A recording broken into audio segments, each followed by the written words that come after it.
أنت ليه ما تاخدش الريسك؟ يعني no risk no fun. يعني يعني خُد الريسك وجرّب.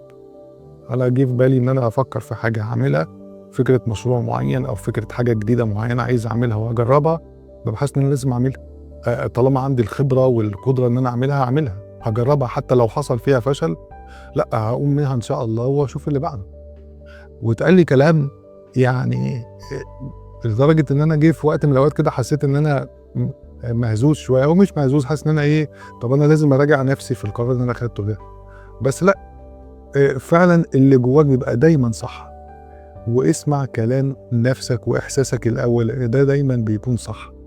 دايمًا الاتضاع عن الناس بيكون استغراب شديد واستنكار، وبيحسّسوك إن أنت أجرمت، إن أنت سِبت حاجة كبيرة أوي في إيدك وما كانش المفروض تسيبها. وده أكتر إحساس بيتعبنا لمّا بنيجي يعني نغيّر المسار بتاعنا ونصحّحه. يعني أنت بيبقى عندك النية إن أنت عايز تصحّح وتمشي بطريق أحسن وشايفه أفضل ليك وللي حواليك، والناس دايمًا بتدّيك الإحساس إن أنت بتعمل حاجة غلط وهتشوف نهايتها وحشة في الآخر كمان.